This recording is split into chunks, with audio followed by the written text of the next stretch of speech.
Hello, welcome to this session on signal engineering, a word I had never heard before until Thomas said, "Hey, David, I've got this really great idea for a webinar and a topic that I think a lot more people should learn about." So that's what we're going to do today.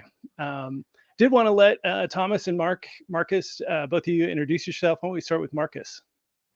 Yeah, hi everyone. I'm Marcus, a meta ads app growth consultant. Been doing this in the industry for like 13 years, but doing consulting for the past 3 years. Quite active on LinkedIn. Maybe some of you have seen my post. If not, go and follow me. And Thomas? Yeah, so I'm Thomas. I'm also a growth consultant. I follow everything Marcus is saying about meta ads. I focus mainly on subscription business on a broad range of topics. A lot of them on UA, but also a lot of them on broader growth topics. So that can be monetization, retention, data management, and so on. And here I think we're a bit at the intersection of UA and data management. So hopefully an exciting one, even if the topic is a little bit niche.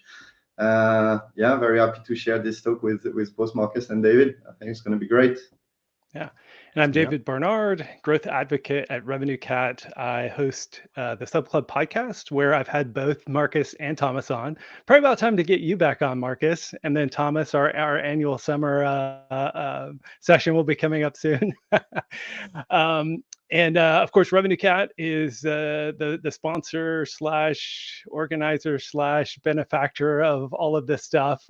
We're a subscription app platform with a mission to help developers make more money. This is an area, so you'll love this, Thomas and Marcus. Our head of product sent a message to all the product managers inside RevenueCat saying you should all go listen to this webinar. So we're a big growing team now and want to do more stuff in this direction. So hopefully you'll see aspects of this productized, and we actually have been revamping our meta integration to make some of this easier and keep working on stuff like this over time. So that's RevenueCat. A little bit of housekeeping. If you have a question during the panel, Marcus and Thomas are probably better at this than me, but the chat will probably get pretty busy. There will be RevenueCat folks in the chat, and Marcus and Thomas will probably jump in here and there. But if you have a very specific question, we will have a Q&A at the end, and I'll maybe try and work in a few questions here and there if I can. But if you have a specific question, put it in the questions tab and then vote up the questions that you want answered, and we'll answer those either at the end or I'll find a way to intersperse them. This will be recorded. We live stream now to YouTube, so it'll be on YouTube immediately after this on the RevenueCat channel. So if you do need to bounce, although, I find this, and I say this now a lot of times, after I say it's going to be recorded, you're not going to come back and watch it. So if you're here, stick around, watch it now. You're not going to watch it later, even if it's your best intention, so stick around. All right, well, let's get into it. Thomas, you're the one who proposed this. So tell me, what is signal engineering? Probably should have come up with a perfect sentence to reply that because it was coming, but I'll make it up on the go. What we're talking about here is about thinking and designing the data that you're sharing with ad networks to optimize campaigns towards. So the signal is what you tell Facebook, Google, TikTok, hey, I want more of this. And I bring the topic first because I think it has layers in it and it's quite interesting, but also because I'm seeing most people have a very basic approach of it. Like, hey, here's all my subscription, bring me that. And I think there are ways to get smarter here and get better performance. So, and also because I had a couple of interesting discussions with Marcus about that, with some complementary experience. So I thought it was a great chat to have. And then Thomas, Marcus, in pitching the webinar on LinkedIn, you had a great post kind of offering your own spin on that. So what can you add to Thomas or clarify from what he said? Not too much to add here. I'd say, the kind of designing and thinking about what you're sharing is the main part here. Like, you want to do this intentionally, and it's not set in stone that one app needs to optimize for one event just because all are doing that. So as you will see, there is quite some thought that can go into this and quite a few different strategies. And yeah, that's what we're going to talk about today. Cool. Well, let's start with the basics then of campaign optimization. So, Thomas, why don't you run us through those? I mean, like Marcus was saying, when you just default set up a meta campaign, it's like, oh yeah, just optimize to clicks. That's great. Yeah. I think one of the reasons that comes like for this topic to be quite relevant is over the time, the big ad platform, they become more and more sophisticated, they put AI into it, and basically it's very hands-off. So Google would be like the maximum of it, but Meta is not very far, where you basically arrive, say, I have this amount of money, those are my creative assets, bring me stuff. And the more time goes and the less levers we have on those campaigns. Like 5 or 10 years ago would be like making trading on small audience and refining targeting in many sophisticated ways. A lot of this has been automated on most places. So it's not the case for all. For example, Apple Search Ads doesn't use a lot of signals. It's mostly still bidding on keywords and stuff. But over the time, a lot of it has been automated. Google and Meta are very far from in it. And you may read here and there, like creative is the last lever we have left. Like basically marketers only have the creative assets and all the rest is automated, is hands off. And that's partly true, but that's partly not true. And the way I see it, so we've got 3 main levers, and obviously creative is a huge one, and there's a ton of things to do there, and there's lots to talk about, not for today, in format, content, and more. One is the budget and potentially bidding. Bidding is a bit more complicated than that, but obviously you can still tell Google if you have 500 or 5 million to spend. But the last one is actually the signal, the data that you're sharing, where you're telling the platform, oh, I would like to generate more of this, more install or more clicks or more trials or more revenue or more whatnot. And I think here there's been very little conversation where it is one of the last levers that we have. So there are a lot of conversation on creatives. There is very little conversation on signals, and I thought it would be a good one to bring. Anything to add there, Marcus? Yeah, what's up with Apple that they don't optimize for any down funnel signal? I never got that. They're focusing so much on their ads business, and you're still kind of putting in your CPC targets. It's just weird. Yeah, other than that, I'd say, I mean, also just to kind of close off that creative topic, I also like to think of creative as a signal in the end, kind of Meta and any other platform in the early days when you upload like a new campaign, ad set, creative will firstly use on-platform signal to like target and really figure out like whom to show this to. So I think it's also like important to think of that when you're like doing creative testing, that this is signal, and like if you try 5 different hooks, then you're doing that so that you generate signal from a relevant audience for targeting, and it's not just trying random stuff you found in a kind of Airtable vault with the 100 coolest hooks to use on Facebook. But let's rather talk about the down funnel signal part, I'd say. Yeah, I still agree. It's a good point you add, and maybe we can reformulate this for people who are not very much in the weeds of like ad networks, like the advertising platform work. And very often I get questions from people outside this industry, like they think as marketers we're like running targeting of like, oh, are you using interest, and oh, are you targeting women between 20 and 40 in Colorado who like fashion? I'm like, no, I'm never doing that. Like, and I think here it's quite interesting in the definition of what we're talking, which is as marketers, the main lever we have to tell the platform who to target, which is which user to show ads on, the content of the ads, and the platform is smart enough to deal with who's going to be interested based on who interacts with it, and this signal, which is what do I want as a business goal, and they make a mix of it, like between the creative and what I call the signal, so like the event or the value we're sharing. The platform then makes the targeting based on these 2 elements. So the way us marketers do the targeting is selecting creative and signals and data signals, and then the platform does all the rest in very sophisticated ways that can go also sideways. Yeah. I don't know if either of you maybe saw tweets about this or read it, but in an interview with Ben Thompson, Mark Zuckerberg actually shared that his vision of the future of advertising is that you essentially just tell Meta, you know, here's my product, here's my goal, here's my budget, and then it will eventually just, you know, magic AI, just do everything. And maybe, you know, 3 or 5 years we'll be there. It feels like we're starting to get there with you know, AI generated UGC style things.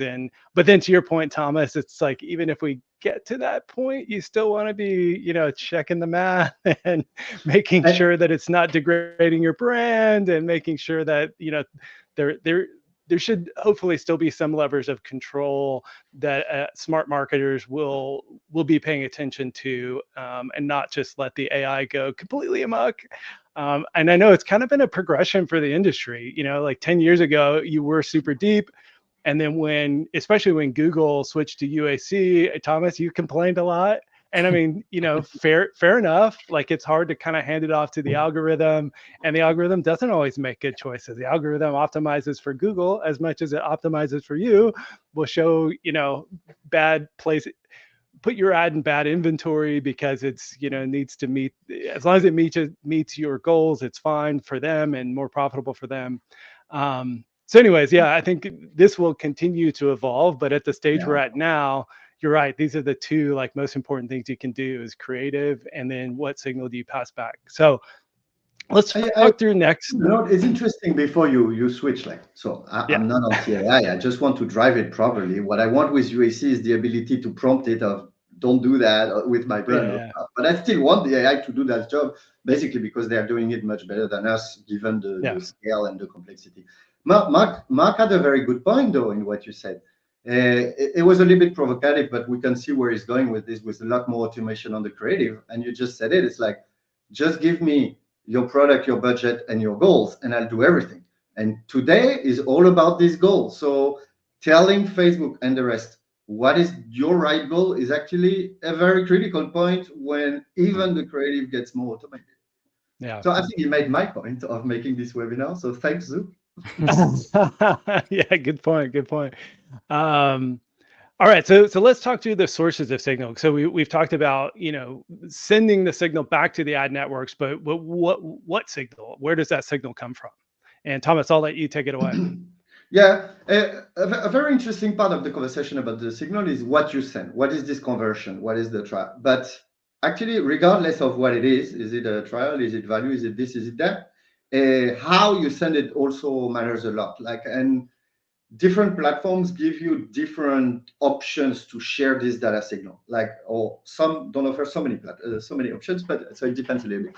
Usually, you can either send it through the platform SDK. So Meta has the Meta SDK. For Google, that's Firebase. TikTok has a TikTok SDK. Not everybody has their SDK. So those who don't have an SDK, you would have to go to the other method.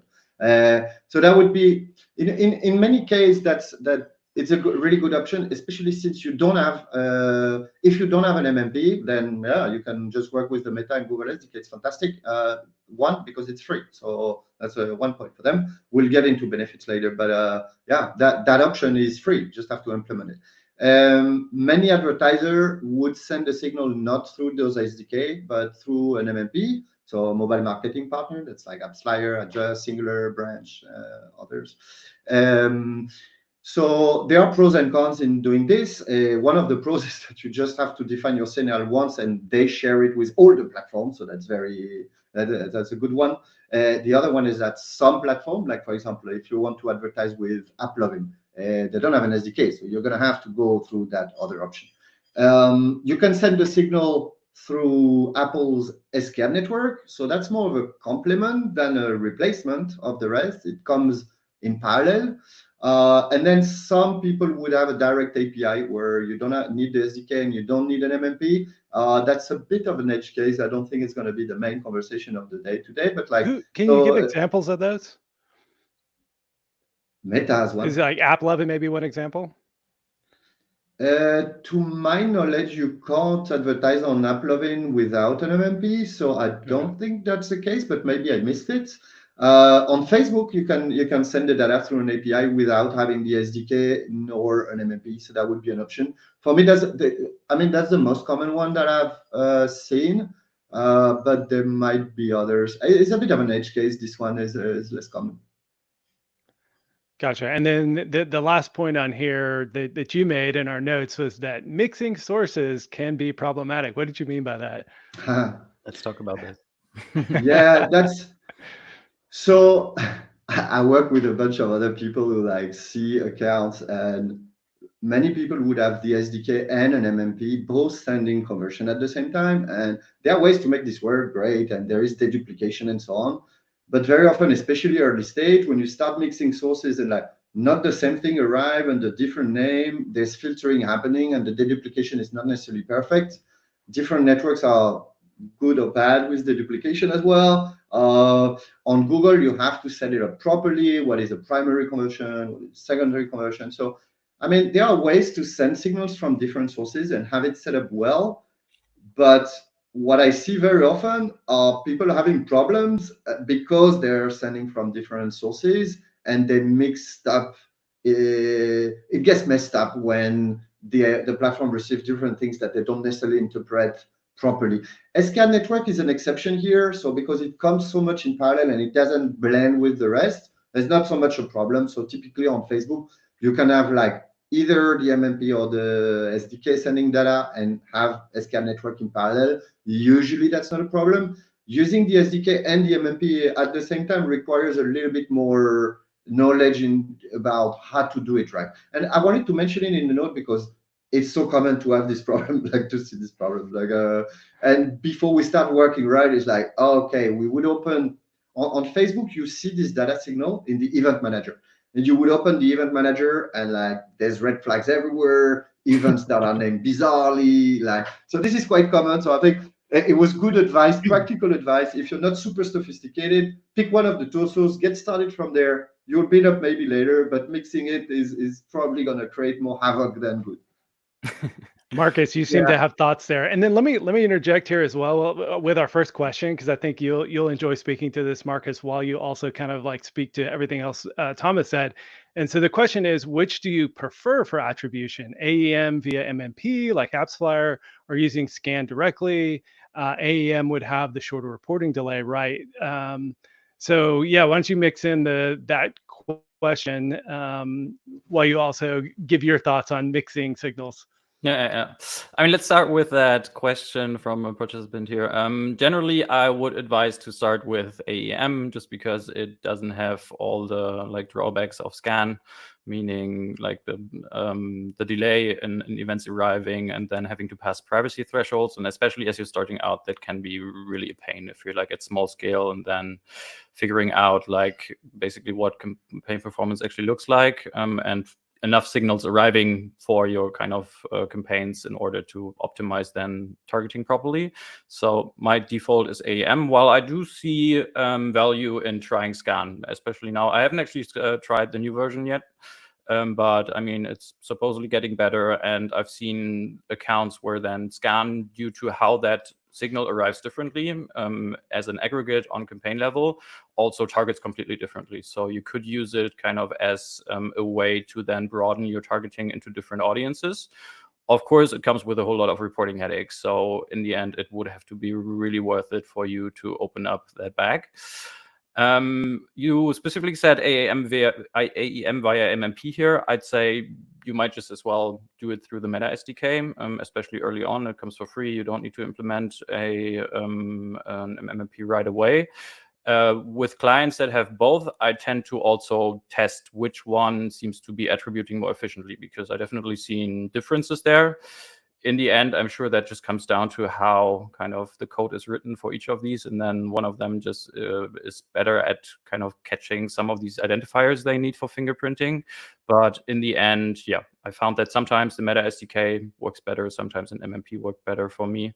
So there is a lot to like figure out there. Generally, I'd say like what I found is you want to have as few third parties involved as possible.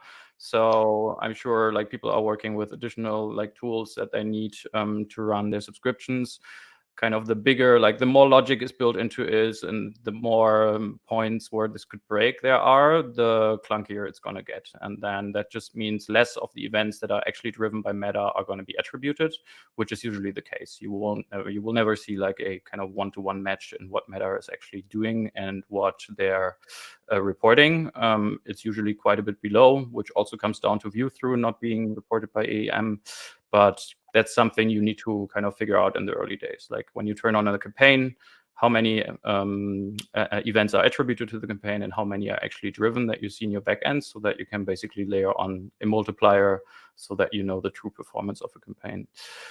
When it comes to having multiple sources, I think I share all the headaches, and I also hate messy event manager setups with like 20 data sets and then MMP and SDK and things coming in from all ends. But I do definitely see value in kind of using like different sources for the diversification. Like these days, I think it's important to have at least a campaign optimizing for web events just as much as for app events. So in the end, if you're running like a web quiz, then you will be sending that data through copy, and then that will allow you to run a sales campaign instead of an app promotion campaign. And things happen in the algorithm. I just recently had a case again where kind of placement targeting got messed up. I had like 10, 15 apps reporting the same thing. I'm sure it happened to more. Prices spiked, and that was just issue on Meta's end with the app promotion product. So if you then have your budget across 2 campaign types, then you're more likely not to see it on both, and you can easily kind of de-risk and then shift budgets. If all your eggs are in one basket, then sometimes that can be a chaotic week, as I experienced. Yeah, totally. All right, Thomas, let's get into the mechanics then of the actual optimization events. So, you get your standard optimization events of optimizing for impressions, click, install, but each of those has their own benefits and drawbacks. So talk us through the standard events and then what you propose as a better option. So basically, the way I see it, the most advanced platforms, so that would be Meta and Google, they're really good at giving you what you ask for. Meaning, let's say you want to optimize for clicks.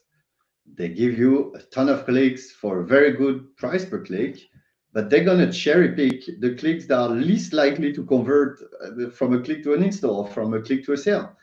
Why? Because you ask for a click, so they're going to give you the clicks that other people don't buy, which are the ones that never convert. Like, why would they give you the high value clicks if all you ask are just general clicks? And so I'm not completely against running campaigns that are on higher funnel that optimize for impression or views, because they might have a completely different goal, like of bringing awareness to a new feature. You're not expecting sales to happen immediately, or you want to generate noise around a particular topic. So some people can have like perfect logic to optimize very high in the funnel. But when you're looking for direct return for like what's going to be the revenue coming from this, and you're optimizing towards that, that's most likely a very bad idea to optimize for impression or clicks, because Facebook are going to give you just what you ask for. And if you apply this logic a little bit lower in the funnel, and like for a very long time, there were not this complex optimization. So, or like we mentioned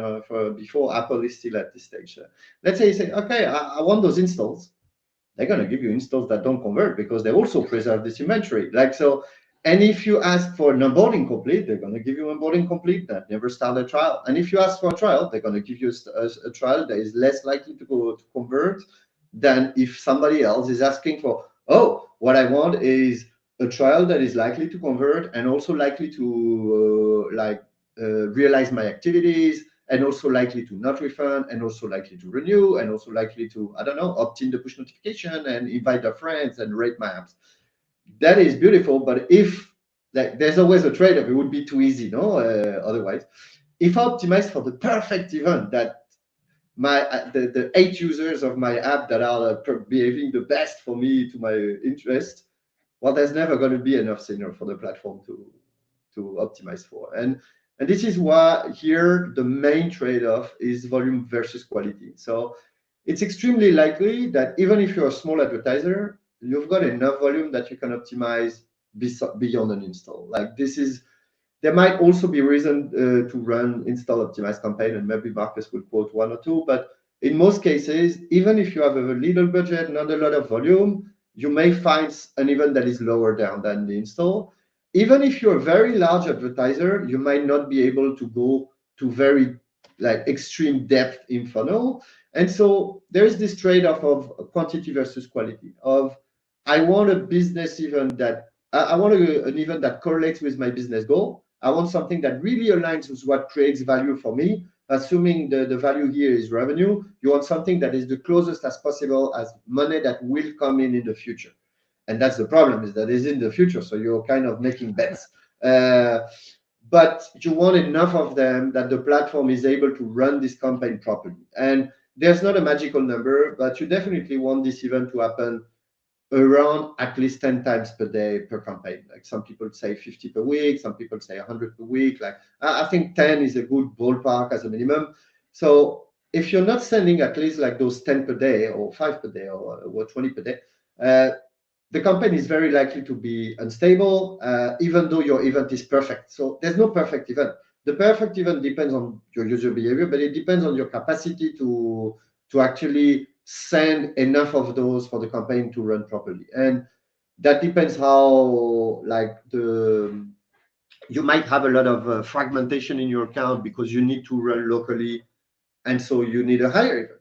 Or you might have such a huge budget that you can afford to say, oh, I'm going to have one campaign running towards that event and one campaign running to that event. So that trade-off, I'm voluntarily saying that there's not a good solution, because the good solution will depend on your ability to identify this correlation with your business goal, but to also maintain an acceptable volume on the campaign, so that the platform, even for the same advertiser, it happened to me that we change a little bit the goal up or lower, higher or lower in the funnel, because we've got less budget or because we're spreading campaigns across for many reasons. So it's not a set in stone. There's a lot of experimentation to run around it, but it's not because you find one that works great that is going to work great all the time. And typically, as the company grows, you can get a little bit smarter and go a little bit more in detail.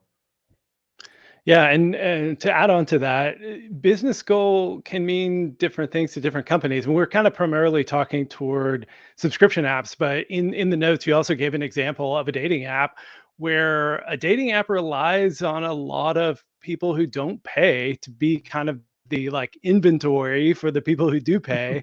And so maybe if you're a dating app or a freemium app, your business outcome is not just to get a subscription, but is to get more active users, because that then drives the business goal. And so there's some other tangible. It sometimes can get even, you can have a secondary intention. Like, for example, I'm going to keep on your dating example. Like, if you know that the high payers, it was your dating example, to be fair. Yeah, fair enough. If you know that your high payers, they're 45 plus men that have a high purchase power, but they're never going to pay until they see a lot of profiles of hot chicks. Maybe you want to run a campaign that optimizes towards, oh, I need more of the audience target of that audience target so that they have what they need. I had a very extreme example once in the gaming sector, where they had an iOS app targeting like wealthy countries where they were selling extremely expensive IAPs, and those were weapons where you can basically kill other players. And what they were doing is they were bringing hordes of players on Android, inventory that cost us very little, so that these high players could have somebody to kill with the super big weapon.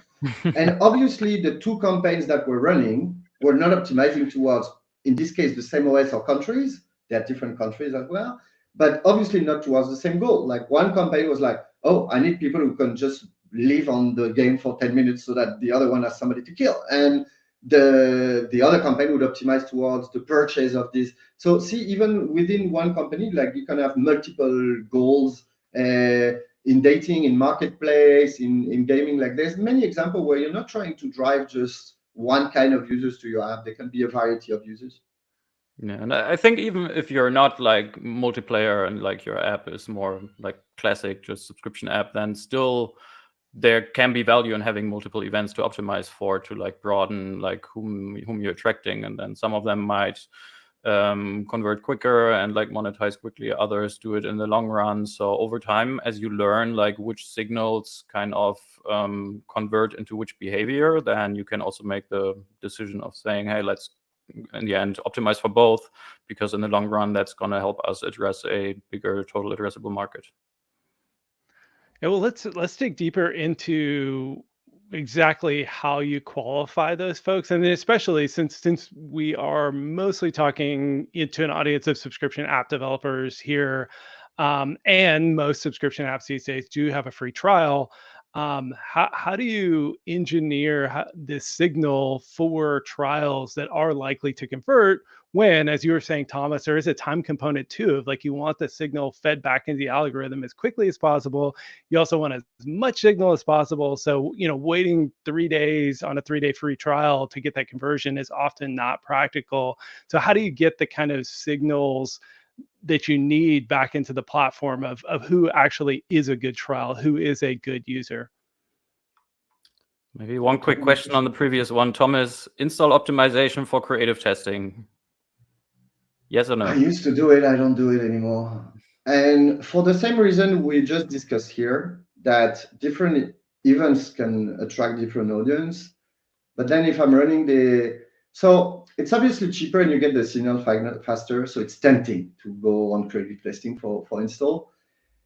If you can validate that this audience looks like the same as you're actually trying to attract, and not only in demographic, in age and placement and I don't know, gender and device, but actually in the behavior, yeah, that would be a great option. But in practice, I've seen very often those install campaigns bring a completely different audience.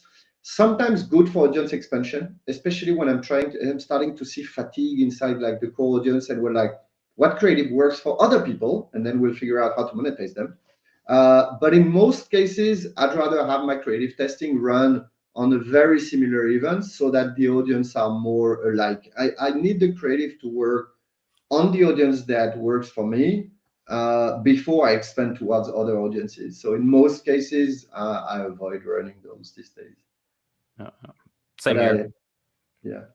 And yeah, I always tell everyone, like, get it as close to business value as you can, because in the end, if you want kind of all these AI applications to like do everything for you, or like in the end Meta and other platforms are forcing you to do it for you, then you want to train them on something that has value to you. You don't want to tell them, hey, I want clicks and only I know what happens afterwards. So I think that's kind of usually the way to go when you start.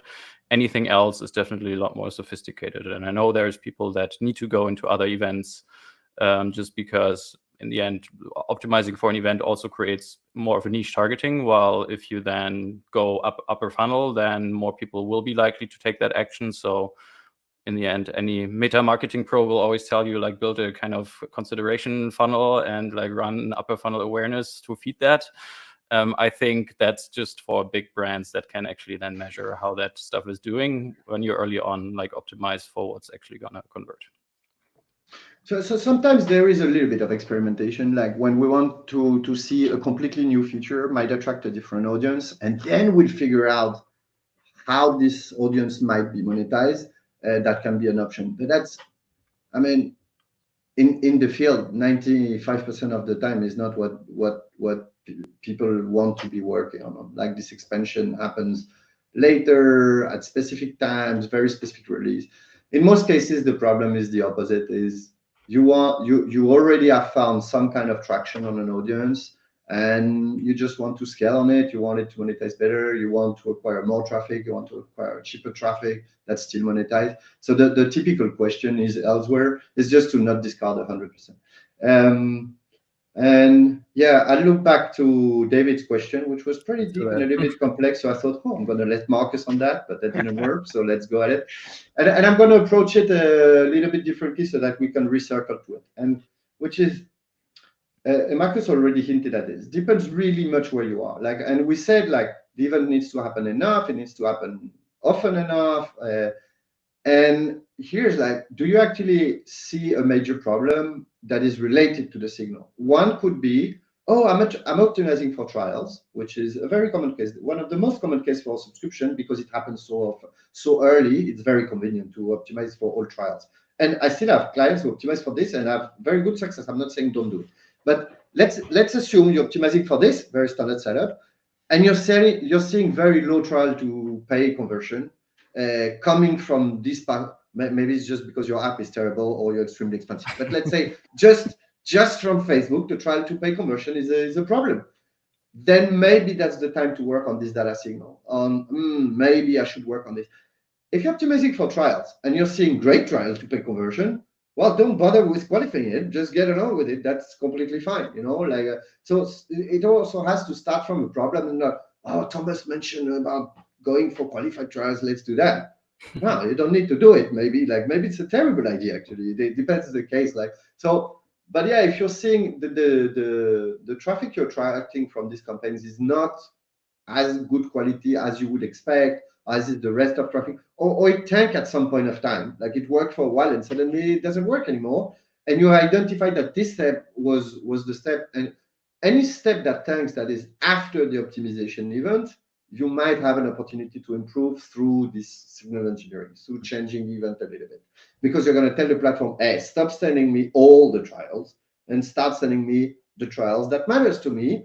And this is where I saw there was a question in chat, and we'll probably get there to it. But I think one of the part of your question was, how do I qualify the trial? Yeah. Oh, cutting off. I think we lost Thomas. Well, then let me answer the question.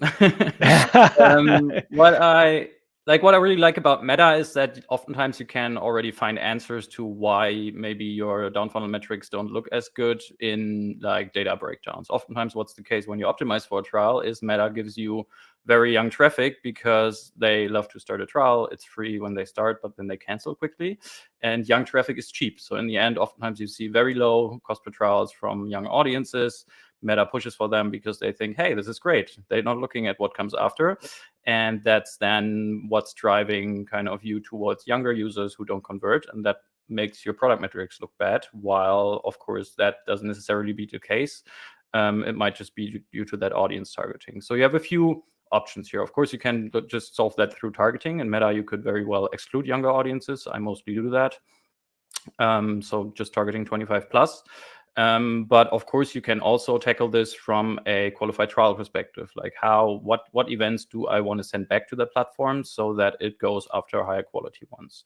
For example, if you ask for age in onboarding, then you could very well say, if someone is 18 to 24 and I know they have a poor trial conversion, I'm just not going to send a trial for 18 to 24-year-olds. In Meta, both is an option. In Google Ads, for example, you can't do age targeting. So I know Thomas is a big fan of kind of qualifying his trials there by age group, which then allows you to optimize for that higher quality audience. And kind of that way, you can always kind of think about like, what is signal I already have in my onboarding first session? As we said, usually you want your conversion event to happen within the first 24 hours. So in the end, don't kind of try to optimize for a trial conversion or something great happening on day 5. You still want it to be early, but there is going to be signal already happening where you can see, hey, if someone took this kind of action, the likelihood of them converting is like 50% higher than from anyone else. So that's the kind of things you want to look into and then figure out, are they happening still often enough so you could optimize for it? Of course, it might be that these kind of steps a user can take are already there, but also you can design your app in a way to kind of implement them. So kind of if you're working in a marketing team then like don't just take what's there, also like talk to product and think about like what could that look like so that a user actually does trigger an event which then leads to higher value. I haven't like tested much with it yet, but I also I really like how like in B2B sales, usually leads are qualified by asking them about like the urgency and the severity of their problem. So in the end, in any kind of sales funnel, there would be a question around like, how long has this issue been going on? Have you tried other solutions? Looking into, are they like well-informed, high intent? And then how severe is it? Like how much is this impacting your daily life? And I think kind of that's a way to also think about like this trial event engineering through onboarding. Like really, what are questions and events you can input in that first session that will then likely tell you who the better audience is. And then if you're actually seeing them convert better, then start optimizing for them. Back to Thomas.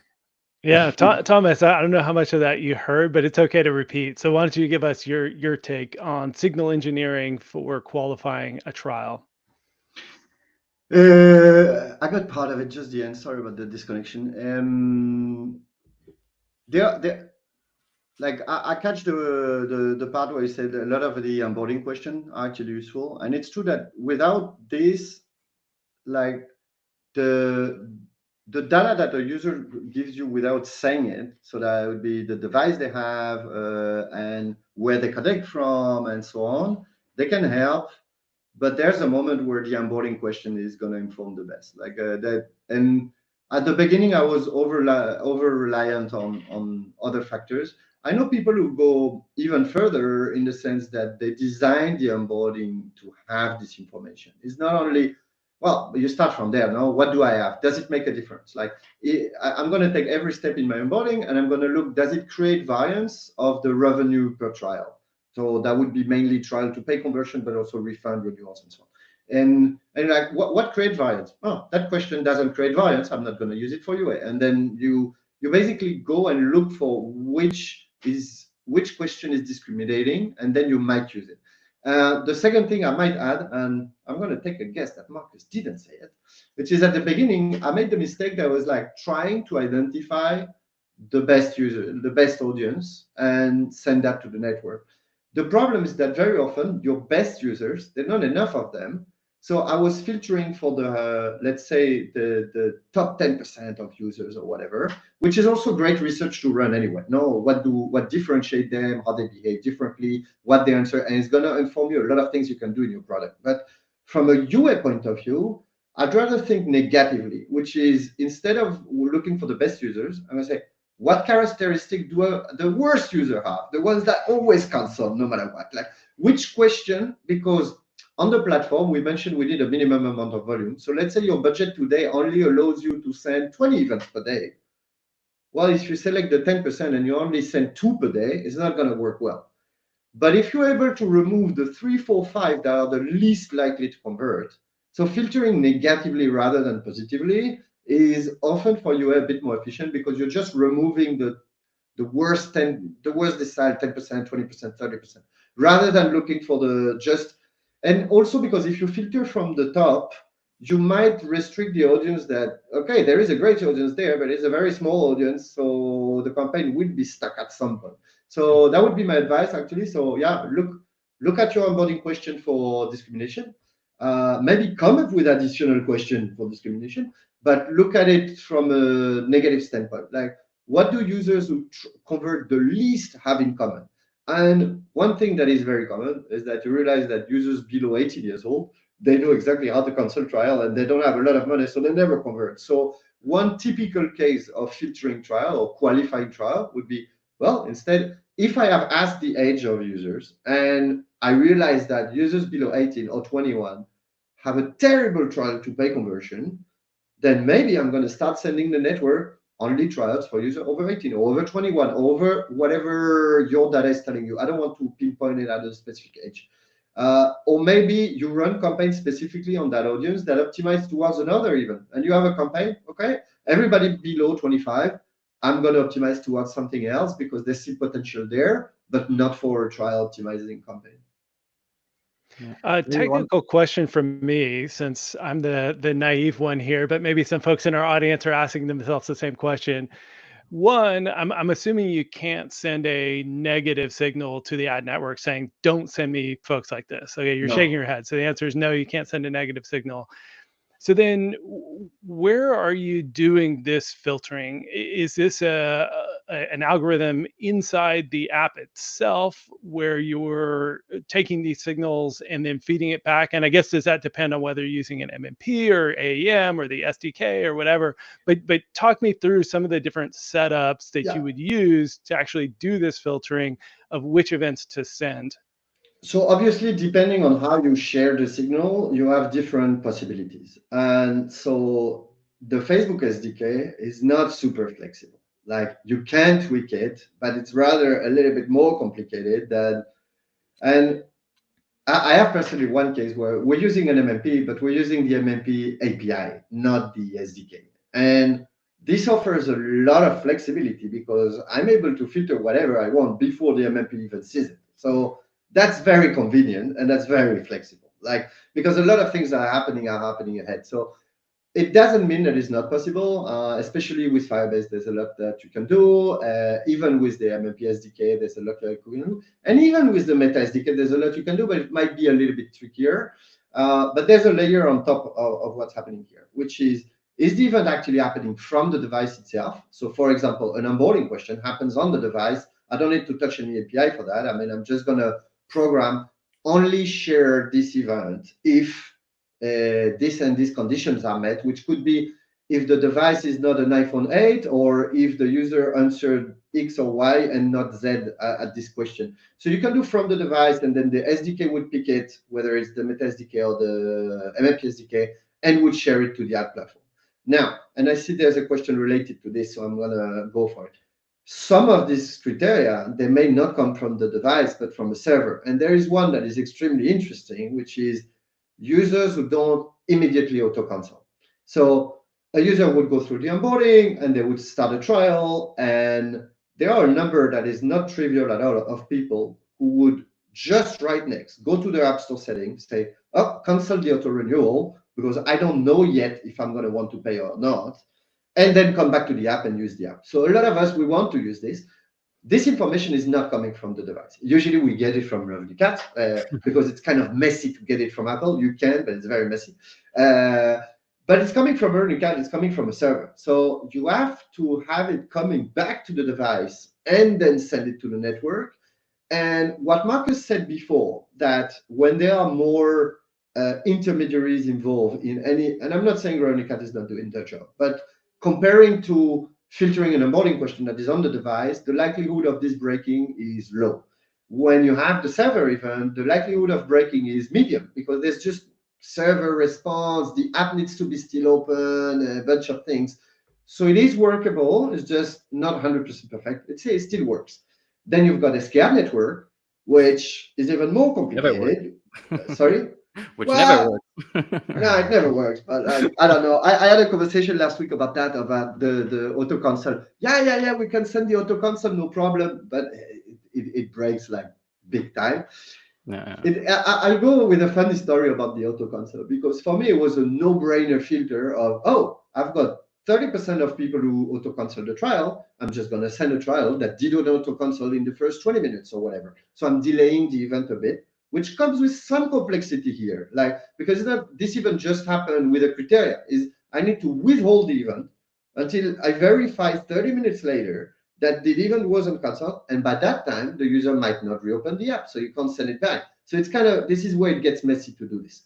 And it's funny because I stopped using the auto console not for this technical reason, but for another reason, which I'm going to get into, which is I realized that later that a lot of people who auto console were actually ended up converting, but I wasn't seeing them because they were converting on another product. I have a subscription product in the onboarding, and if you don't convert there, later in the app, I've got different subscription products. Like we are offering different types of subscription.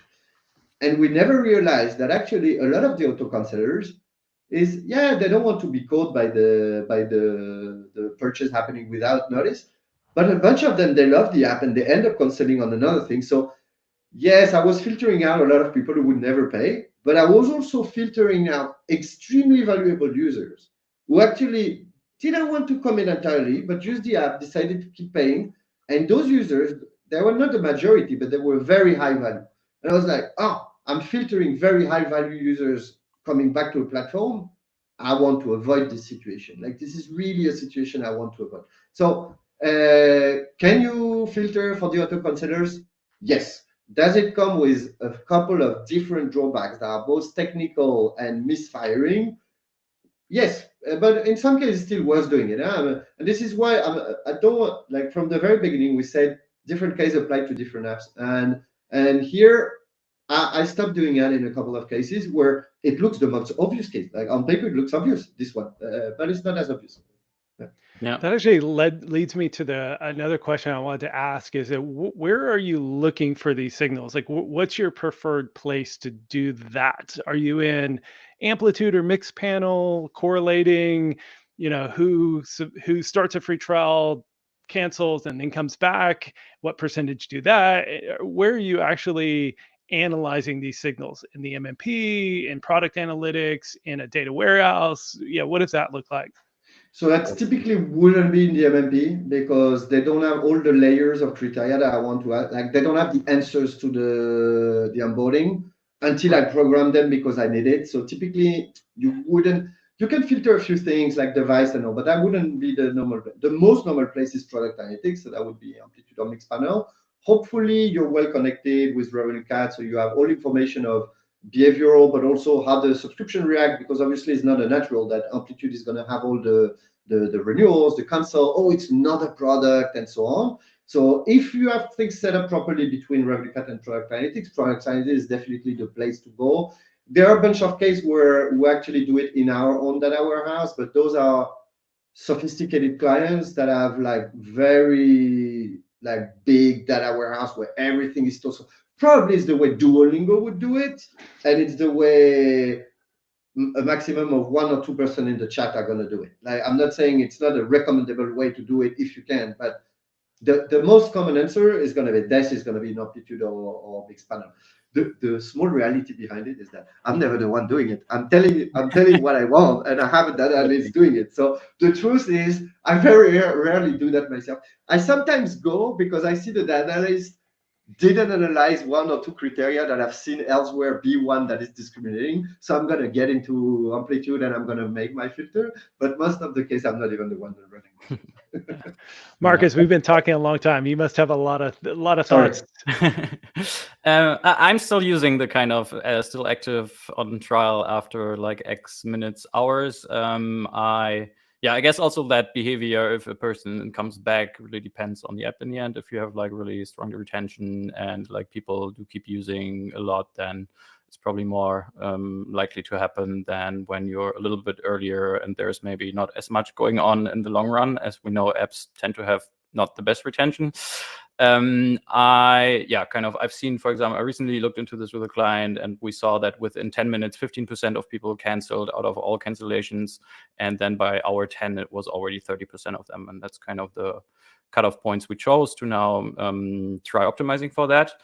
Again, what I like in Meta is that also we can quickly cross-check our assumptions there based on data breakdowns. For example, now I'm running campaigns against these goals, and I can look at the audience targeting of these campaigns, and I can see how my age targeting gets older the deeper the event is in the funnel, already showing, hey, Meta picked up on this going after a higher quality audience, which I know because I also have data on older people converting better. So that's a very good early sign that we're actually driving the audience that we're trying to go after. So again, like that's why I'm just a big fan of Meta, and like you're able to like dig into this and figure out, at least for now, still, kind of what's the traffic you're bringing in, and do these assumptions actually make sense? Meta ads fanboy. I wouldn't have expected that. Yeah. That's why you bill yourself as a Meta app growth consultant, right? I mean, if Apple would start optimizing for down funnel signal, maybe I would advertise there. Yeah. But yeah. Was there anything else you were going to say on those topics? The other thing, I mean, Thomas already mentioned, but things just tend to be a lot more easy with like conversion API, and if you can trigger server to server events, and then you don't have to figure out all these kind of nitty gritty, when does the SDK track how efficiently with scan, even more so. I actually currently also validate with a client that you can even optimize for, you can run an app promotion campaign on Meta and optimize for a conversion API event. However, in my incrementality testing, I've seen that in the end, much less events get attributed. So the SDK caught like way more of the incremental value, which in the end means more signal, better targeting. So yeah, even despite us sending as many identifiers as we could through Conversions API, it didn't get there in terms of that kind of match rate. And of course, that's going to be an issue in the long run. We're going to choose the more efficient setup there, while also my client, of course, they they would love to send everything through Conversion API, handle it on their end, and not even have to deal with the Meta SDK at all. But at least with them, it didn't seem like it would be benefiting us. I wish, yeah. Yeah. One more topic before we get to the Q&A, which we probably will go over a little bit on the Q&A. But it seems like that the kind of magic solution here is that somebody opens the app, goes through onboarding, you predict their LTV, and you just send the predicted LTV. When does that work? When does it not? And why? That's a good one. So yeah, we talk about events the whole time, but I specifically called it signals because events can be the value that come with whether it's real or predictive.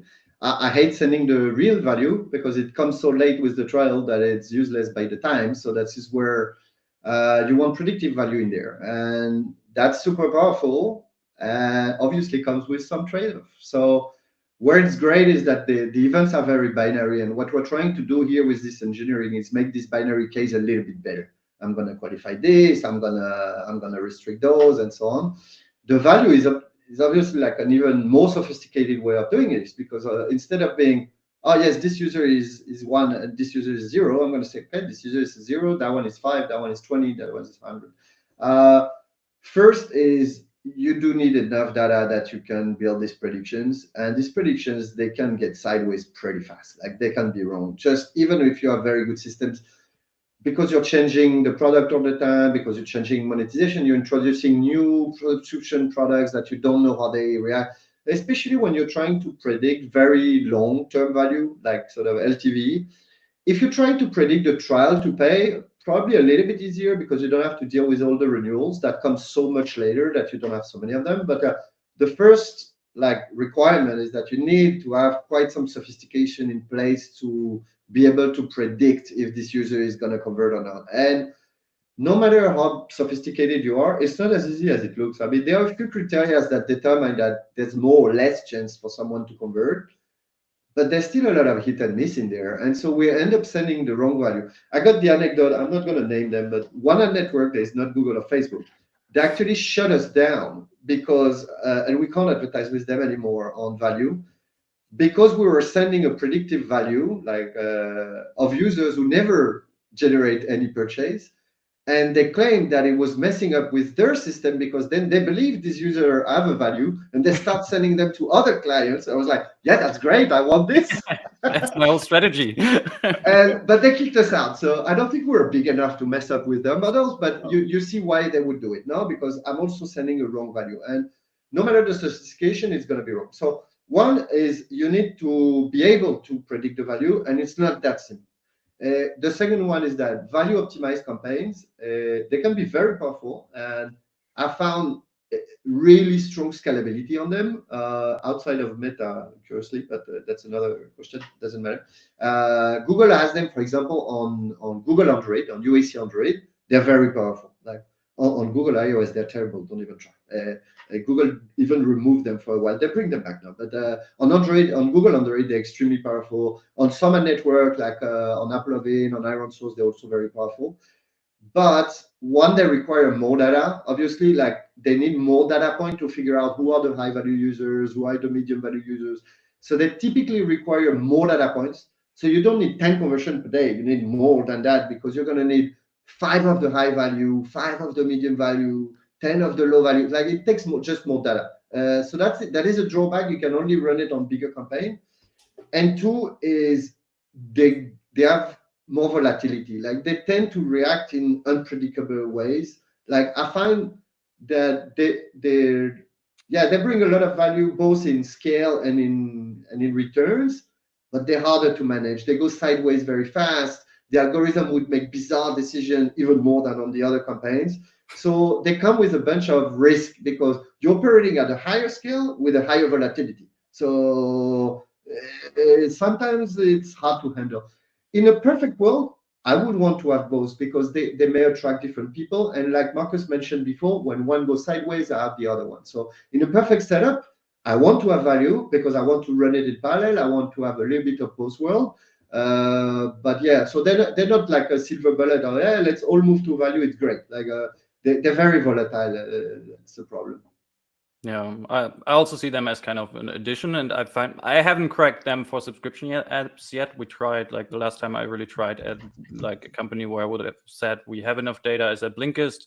And in the end, what's tough with this is that they're designed for working with kind of a broad variety of values. And that's in the end something you need to fake with a subscription app, because your SKUs, they don't differ that much. Like in a gaming company, there's people that are gonna purchase stuff for $1,000 in the first days, and others purchase for $1, and that's of course like way more interesting data for an algorithm like this to work with. In a subscription app, by nature, everything is kind of around about the same price point. So then you need to figure out, like, adding this kind of predictive LTV on top, thinking about like what multiplier do we give someone that's older, what multiplier do we give someone that's on like a newer iOS version versus an older one. So you can kind of like try to fake it. But I haven't seen it working yet, but I know some people are running it, but it comes kind of as an addition to your ad event optimized campaigns. And yeah, kind of, I know like there's a whole bunch of companies in the space, I think, that are operating here. I know they're like the guys at Journey from Denmark. They are doing like predictive LTV modeling for subscription ads, but also other companies. And then they actually use, I think, value-based lookalikes, feed that signal into a lookalike, and then use that to adjust bit multipliers on the platform. So it's quite advanced, but in the end, what they do for you is take all your data and tell you like who should get kind of what multiplier, because they're X more valuable than others, so that then an algorithm can actually be fed with it. But advanced territory for sure. Yeah. Well, I think we've kind of gone through all the questions, and we're at the top of the hour. I mean, we've gone through all the notes that we were going to cover in this conversation. But Thomas or Marcus, if either of you need to leave, that's fine. But I did want to spend a few minutes going through and answering audience questions. So I'll answer them. If you have any questions that haven't been answered, go ahead and throw them in now, and we'll just go through in the order of upvote. So upvote any questions you want to make sure we answer. I'll start with one. For iOS Google Ads, would you use Firebase or an MMP? Or we had this question before on Meta, and we didn't mention the case of Google. So Google claims that Firebase is very much better than an MMP for Google Ads. I fought this claim for a very long time, funnily. The thing is, at the difference of Meta, Google is gating some feature on sending it through Firebase. So for example, the value campaign, you can only do it through Firebase. You can't do it via an MMP. So if you want to do that, you'd use Firebase. You can, when you send via Firebase, use some kind of audience layering that you can't through an MMP. So there's a bunch of like whitelisted feature with Firebase, which tends to me to think that, yeah, that's great to send through Firebase, because then I have access to these features. Marcus also mentioned before, like less intermediary, the better. So that's actually a good reason to believe Google when they say that it might be better to have the signal directly from Firebase, because there's just less inventory, less intermediaries. So that's great. So far, personally, I haven't found as much difference in performance when you run event optimization. I know a couple of people that have seen it. It's not so easy to determine precisely. There's one very recent development that's coming. It's a new feature that's coming soon that's called ODM, on-device management, where Google will officially fingerprint with the IP address, but it's legit because they do it on the device, not on their server, which we can debate about it, but it's not a question. And I think this could be really something that gives Firebase an edge over MMP, but that's a future thing. I have zero evidence today that using the MMP is detrimental to your performance. If you have the choice and you're setting up from zero, it's definitely not a bad choice to use Firebase. Cool. Marcus, do you have any thoughts, or you just don't even like Google? I'm not going to challenge Thomas on Google Ads. I'm just going to say for iOS, use Meta Ads. Yeah, no, that's a really good point. That and Thomas alluded to it earlier, is that Google Ads perform way better on Android because they do still have full signal. That may change, as Thomas was saying, with Google doing more on-device fingerprinting. yeah, Meta They seems also to have more be inventory. They also have more inventory. right. They've got better Yeah. data, but there are a bunch of inventory from the Play Store search, but also all the sort of they're kind of featuring but ads, like all kind of them in the Play Store that are extremely valuable, and that no matter how good the measurement comes on iOS, they'll never have those. So yeah, no, on Android, Google is a great channel, and the market share they have on the Android market is a reflection of how good the platform is. I think on Meta, the very high market share that Meta has on iOS advertising is also a reflection that it just tend to be a platform that works well for advertiser on iOS. Yeah.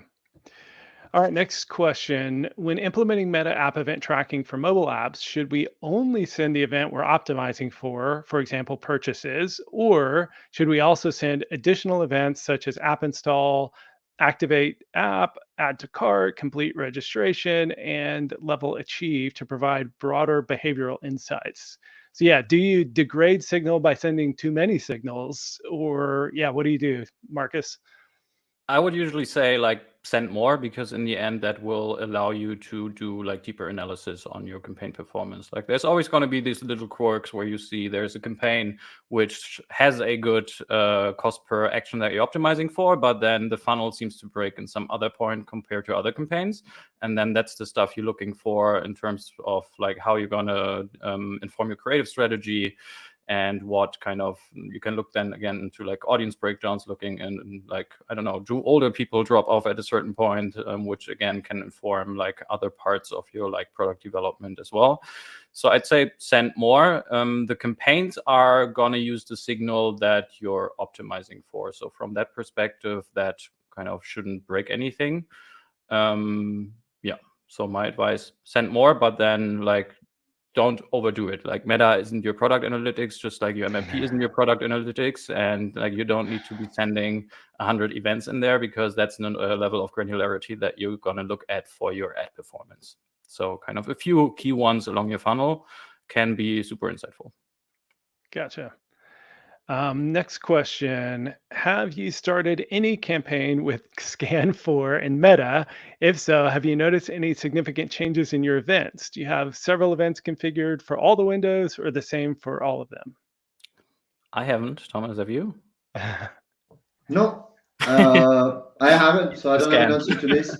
I'm personally entirely convinced that the postback 2 and 3, because it's in the question, they're for you to understand the quality of traffic. Facebook is not going to optimize towards that, so don't think that.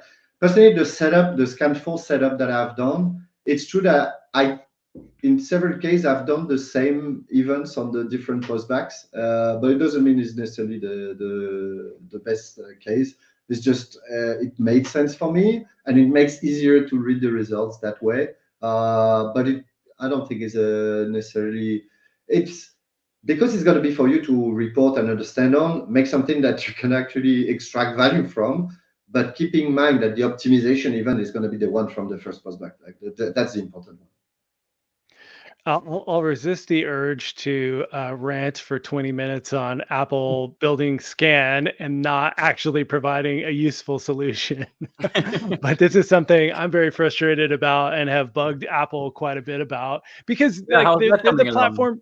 They're the platform provider. They should be able to provide better signal, better tooling, and do it in a more privacy friendly way. And instead we just get all the fingerprinting and it works. And so nobody uses Scan, and that's a shame. I can run harder, David. I work with a kids app. So as a kids app, we can't use the IDFA and we can't use the Google advertising ID, the GA ID. Right. So on Apple, we can use SCAD network. We've got a replacement system that we agree is not perfect, but at least it exists. On the Google platform, the privacy sandbox doesn't exist, doesn't run on a network. So actually, without the Google advertising ID, there's no alternative at all. So my rant is I prefer a bad one than none. But yeah, if we could have a better one on both platforms, that would be amazing. Yeah, Kids app is maybe the only exception, or are there other exceptions where SKI network does provide value?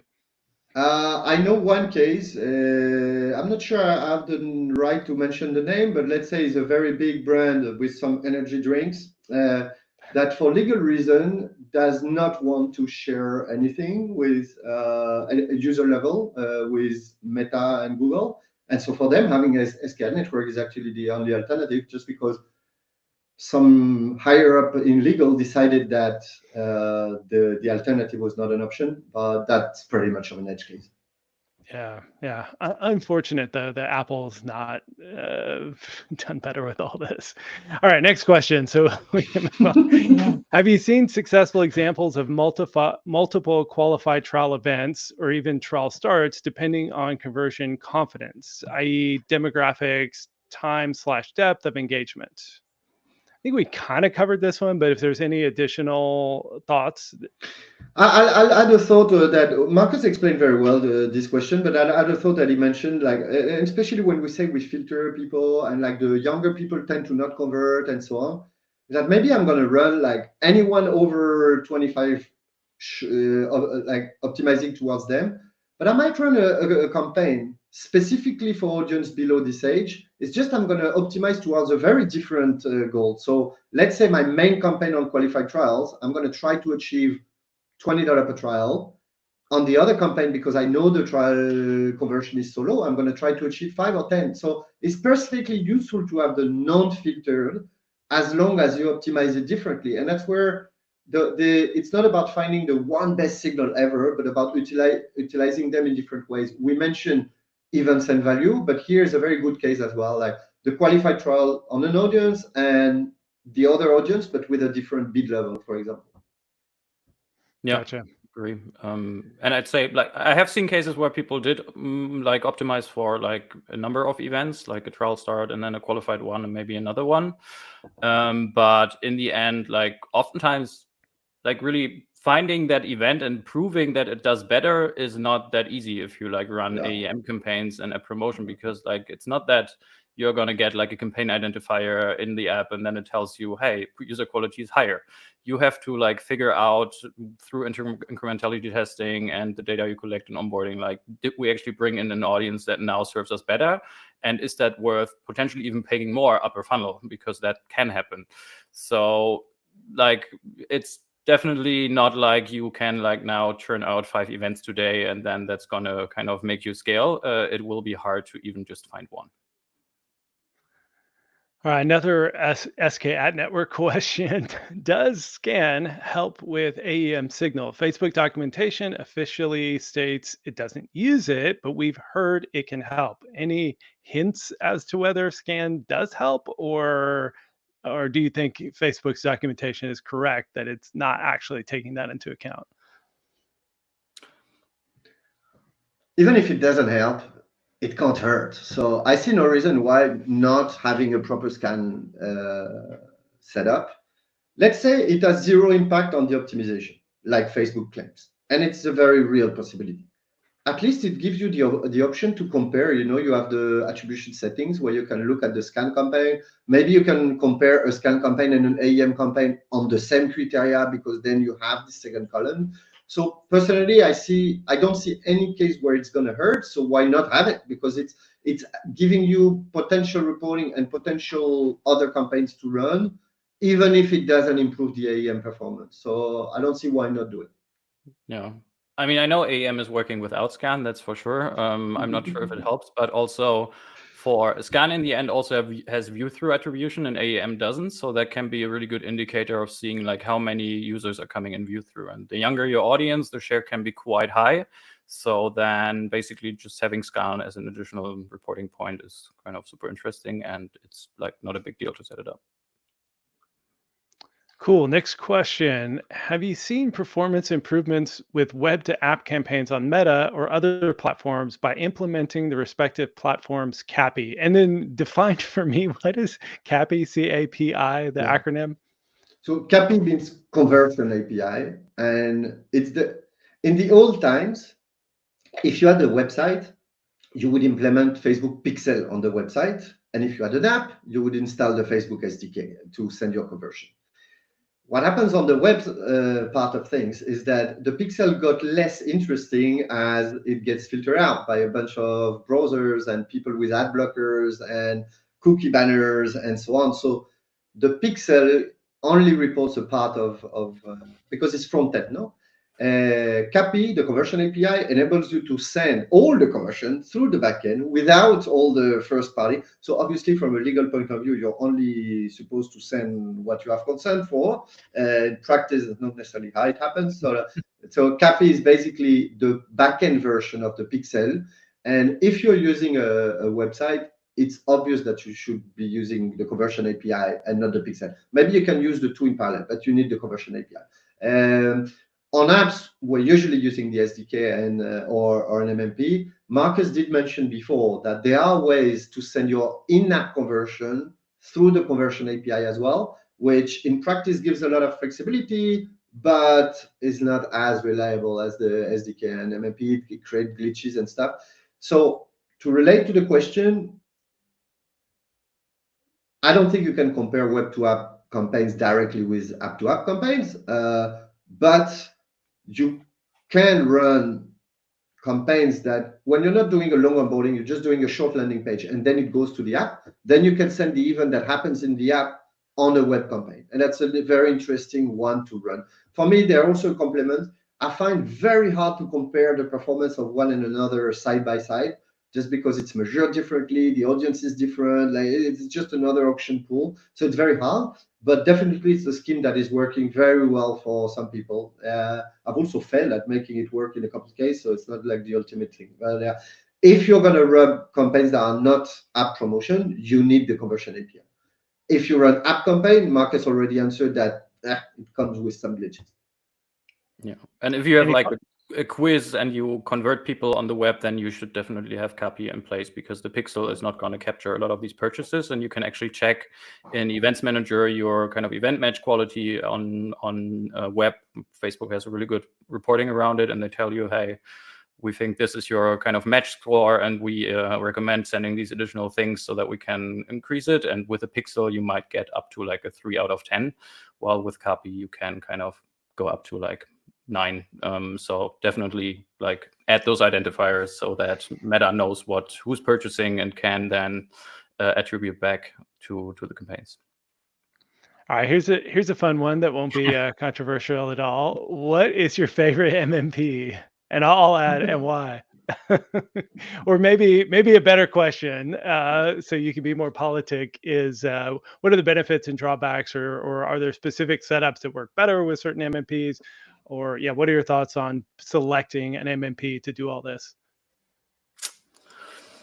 I don't really have a favorite. I really liked Singular for the longest time. They had kind of good creative analytics as well, and they were like a thought leader from the beginning in the whole like ATT rollout and scan. So they really kind of doubled down on that, and I liked that standpoint back then. Well, I'm not using scan anymore, so that changed.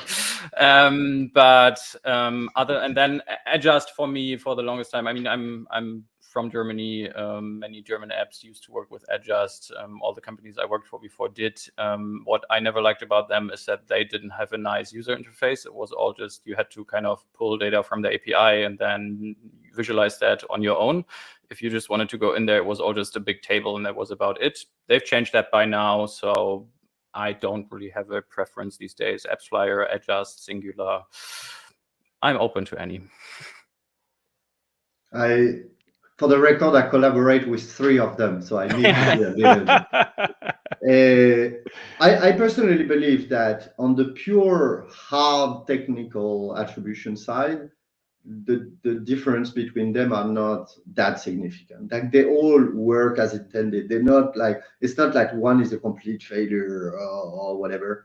There is one that is a little bit less meant for UA than the others, but I'm not gonna go too deep. Like the ones you mentioned, Adjust, Singular, AppsFlyer, I think they offer a reliability of attribution that is very similar, and that to run your campaigns on Meta through either of those 3 SDK is probably going to yield the same performance. So then there are differentiators, and I think the interface is one.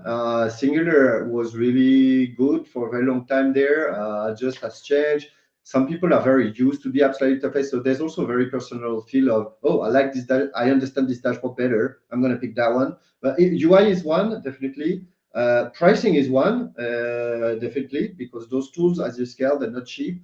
And you might find out that through negotiation, the prices are not completely public. There are sometimes significant differences. I'm also seeing significant differences within the same MMP, depending on how you negotiate. So I'm saying pricing is a very big difference on what you can get. And in my opinion, but it's one that is hard to say before, support is a very big one. And I've been a long time advocate of Adjust, and I love their team for a very long time. At least for the European support, I think the quality of support has gone from over average to under average, and lately it's been very disappointing. It really depends where you are. I have one team in Europe that is still very responsive and very technical, but overall my experience has gone a little bit worse over time. And I think in these days where the role of the MMP is to pass through data, but also to help you figure out the scan environment, figure out what's the best. The educational and the accompanying you through it is actually an important part of the role. So if you have the feeling that or feedback from other people, I'm not saying that just feedback is terrible. It's very geography oriented, but it's a very important question to figure out at the beginning. And I've got great and poor experience with every single one of the MMPs. But locally, I have countries where I would pick one rather than the other, just because I know the support is great or not great. Yeah, no, that's a great answer, and nice navigating around all the complexities of that. All right, we're pretty deep in here. We'll do one more question because yeah, we've just gone super deep. So let's see, and this is the highest upvoted one, so we'll just do it. When mapping events on an MMP, I have the option to send all media sources, including organic. Should I choose this option? And then the same question for web to app as well. Yes. Period. Okay. And then that just gives you a more data to break down and analyze if you collect all that. The whole concept behind these signals that you send is you're gonna show the platform all your users with a bunch of parameters. This is my users, and you're gonna let the platform decide which they think are coming from their campaign. So the more user you restrict, the more parameters you restrict, the more restriction you put in there, the more signal loss there is on the way, the least the platform can actually allocate properly. There is an argument to which extent they are actually honest with attribution and they're not trying to game users that are not coming from them and so on, but this is not the question. If you restrict, like, what is organic? Like, it's very hard to define. Like, if you tell Facebook, oh, no, those you can't even see, is that somebody else has made the decision that they were organic, but maybe they were not as organic as somebody else might say. So in my opinion, you shouldn't restrict. Then you should be careful and not necessarily trust what the platform is telling you. But at least you should give it the opportunity to attribute and then make your decisions. So I'm not restricting. And that's why I say the answer is yes. Yeah, gotcha. Totally. In the end, they need that signal. I mean, also someone not converting is a signal they can kind of base decision on. So like the more there is, the better.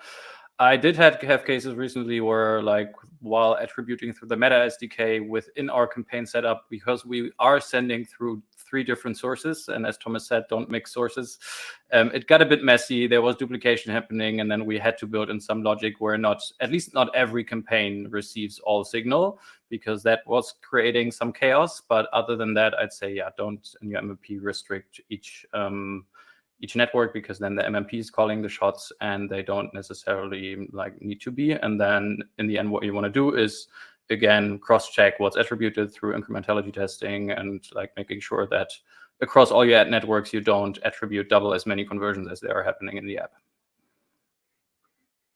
Cool. Well, this has been a ton of fun. Anything either of you want to say as we're wrapping up? No, it was cool. Very, very good to hear Marcus' takes, and I hope the audience found value. I saw there were a bunch of questions that might have been unanswered, but we've got the subclub forum to continue this conversation for the question that we couldn't answer on time.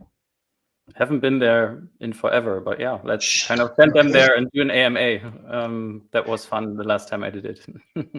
Yeah, totally.